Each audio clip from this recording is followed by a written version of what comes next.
Bismillahirrahmanirrahim. Alhamdulillah wassalatu wassalamu ala rasulillah wa ba'd. Babun fil insati yawm al-jumu'ati fil khutbah. Heshtja kur mbahet khutbeja ditën e xuma. Ditën e xuma normalisht dita e xuma ka disa rregulla të tjera ndryshe nga ditët e tjera dhe nga namazet e tjera. Ndër veçantat e ditës së xuma, përveç se është dita më e mirë e Zotit, dita më e zgjedhur e Zotit, dita që në të është një kohë që pranon gjithë duat dhe lutjet, dita që Zoti krye Ademin, dita që Zoti e nxorri nga xheneti, e futi në xhenet dhe nxorri nga xheneti dhe ja pranoi pendimin, ka edhe hutben e xumas ose ligjërimin e xumas. Pra nuk falet si dreka, si falet në sot 4 rekat, po bëhet hutbja, mbahet një ligjërim, dhe mbas këtij ligjërimi falet 2 rekat si xumas. Kur mbahet ligjërimi duhet heshtje absolute, që do thotë nuk bën njeriu as me loz me guralecët, se në atë kohë ka pas tapeta, edhe njerëzit janë falë në Romë, s'ka pas.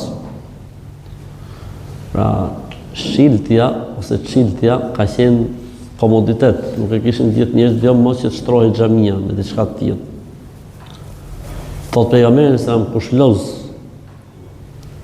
thjesht me lut e guralecat del pas sevap, e jo më me fol apo më humor me diçka tjetër. Sot për shembull shohun për ditë xumaje, shumë njerëz angazhohen me celularët.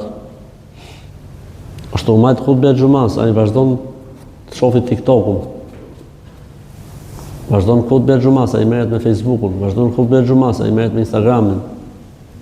Vazhdon hutbe e xumas, ai kthe përgjigje. Ndërkohë që kjo e nxjerr njërin pas sevap, pra xumaja e tij është e saktë, ama sevap xumaja nuk merr. Pra thjesht ka la borxhin. Për këtë arsye në hadithin që ne kemi përmend, kush lahet dhe pastrohet, parfumoset, ecën dhe vjen në xhami, ulet dhe nuk i kalon qafat e njerëzve, hesht dhe slet, falet aq sa e ka shkruajtur Zoti, Allahu për çdo hap që vjen për në xhami ja shkruan sikur është fal një vit dhe ka agjëruar një vit. Për çdo hap. Merr mend bëj njeriu 1000 hapa për në xhami, i shkruhet sikur është fal 1000 vjet, edhe i shkruhet sikur ka agjëruar 1000 vjet, subhanallahu. Pra një nga kushtet që janë përmendur në këtë hadith është heshti dhe mbajtja e qetësi. Për këtë arsye tha Zoti në Kur'an: Ya ayyuhalladhina amanu idha nudiya lis-salati min yawmil jumu'ati fas'au ila dhikrillahi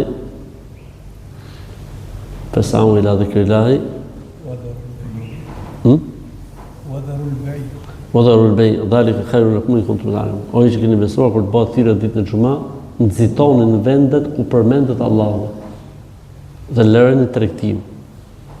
Kjo është më e mira për ju, nëse ju do ta kuptoni. Idha qudiyat as-salat, për të mbaroj namazin. E ka quajtur Zoti namaz. E ka quajtur Zoti namaz, edhe përmendjen e Zotit ditën e xumë. An Abi Hurairah radhiyallahu anhu Rasulullah sallallahu alaihi wasallam قال إذا قلت لصاحبك يوم الجمعة أنصت والإمام يخطب فقد لغوت.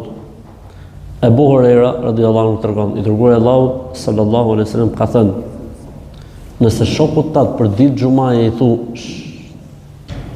po shoh, ndërkohë që po mbahet ligjërimi i xumas, hutbeja del pas sevap. Që ti se do fol faktikisht, thjesht i the dikujt po shoh, mos fol. Fjala jote këtij, mos fol, të nxjerr edhe ty pas sevap, pa që ka fol. Po mirë nëse flet dikush, ta lejmë të flasë, i bëhet me shenjë. Dhe nuk flitet. Nëse do me rujtë sevapin, nëse do me çu sevapin dom, foli. Thuaj vëlla s'bën me fol se është xhuma. Se roja mas xhumaje. Mas hutbë, le të flasni hoxha, nëse shet në situatë tillë, flet e ndërpret hutbën, dhe flet. Po njerëzit nuk bën me fol. Pse? Sepse është dhikrullah. Fes'au ila dhikrillah. Nxiton në ato vende ku përmendet Allahu, përderisa për përmendet Allahu, pra dikush po flet, atëherë të gjithë duhet dëgjojnë. Sepse është furnizimi javor i njeriu. Nëse ti s'ke nevojë, ai tjetri ka nevojë. Nëse ti je i ngopur, dikush tjetër është i uritur. Kështu që nuk ke pse të bësh sebeb që dikush të privohet. Dhe më e keqja është mos të bësh sebeb që dikush të humbi shenjtërinë e xhumas dhe të hutbes. Vjen në xhami për shembull një njeri për herë të parë, për ditë xhumaje. Dhe shef njerëzit që në fund xhamis për shembull, bëjnë muhabet. Cila është përshtypja që merr ai? Përshtypja tepër negative. Sepse çdo njeri që vjen në xhami presupozon shenjtëri, presupozon vendin ku adhurohet Zoti, presupozon vendin që njerëzit janë shumë të prekur, të ndjeshëm. Në momentin që ai shef njerëz që bëjnë muhabet, flasin, dhe shenjtëria që duhet krijohet faktikisht e shtëpisë Zotit tek zemrat e njerëzve, ka thënë Zoti në Kur'an: "Dhalika wa man yu'azzim sha'air Allah fa innaha min taqwal qulub." E kush i madhron shenjat e Zotit në tokë, padyshim se ky është argumenti i devotshmërisë së tij.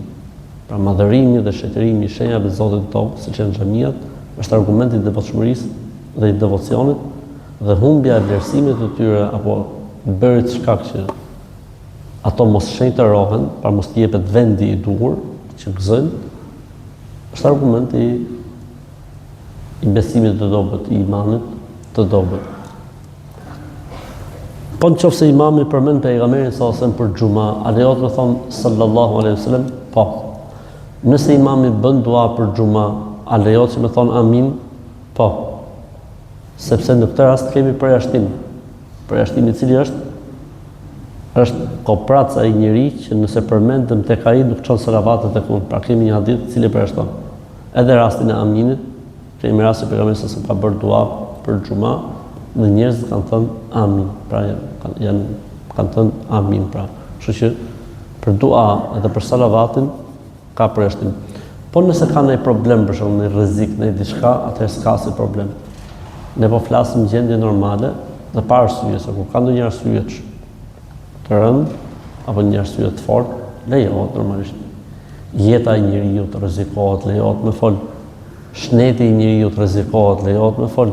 Ne nuk po themi ekstrem, por në gjendje normale nuk bën që njeriu të flasë për ditë xhumaje.